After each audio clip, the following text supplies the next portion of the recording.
Hello friends, welcome to this platform. आज मैं आप लोगों को चाइल्ड पेडागोजी का कुछ ट्रिक बताऊंगी, जिसमें प्याजे के 4 चरण के ट्रिक हैं। ठीक है, तो प्याजे के जो 4 चरण हैं यहाँ पे दिए हुए हैं, उसको ट्रिक के माध्यम से आज हम लोग पढ़ेंगे। तो प्याजे का कहना था कि किसी बच्चे में जो बुद्धि का विकास होता है, उसके सोचने समझने की जो विकास होती है, इसी 4 चरण पे डिपेंड करता है। ठीक है, तो उसके अनुसार, यानी उसके बुद्धि और सोचने के अनुसार का जो विकास है, उसकी क्षमता है, उसके आधार पर प्याजे ने 4 चरण में उसके बुद्धि और उसके सोचने की क्षमता को बांटा। ठीक है, तो सबसे पहले लिखा हुआ है पहला संवेदी गामक, संवेदी गामक, और दूसरा लिखा हुआ है पूर्व संक्रियात्मक, तीसरा है मूर्त संक्रियात्मक और चौथा है औपचारिक संक्रियात्मक।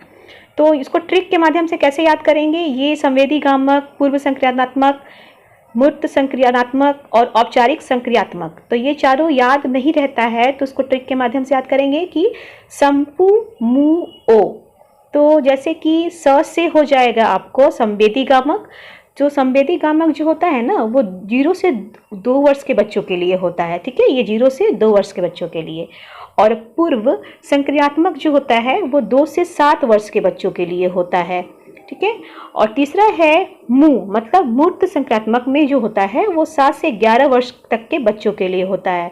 और औपचारिक संक्रियात्मक जो होता है वो 11 प्लस वर्ष, यानी कि 11 वर्ष से ज़्यादा वाले वर्ष के बच्चों में ऐसा होता है। ठीक है, तो यहाँ पे जो आपका एज के अकॉर्डिंग बताया गया है, तो बच्चे में जो बुद्धि का विकास होता है, उसके सोचने की जो क्षमता का विकास होता है, इसी 4 चरण में डिपेंड करता है। ठीक है, तो ये 4 चरण आपको याद रखना है, और 4 चरण से परीक्षा में क्वेश्चंस आते ही आते हैं।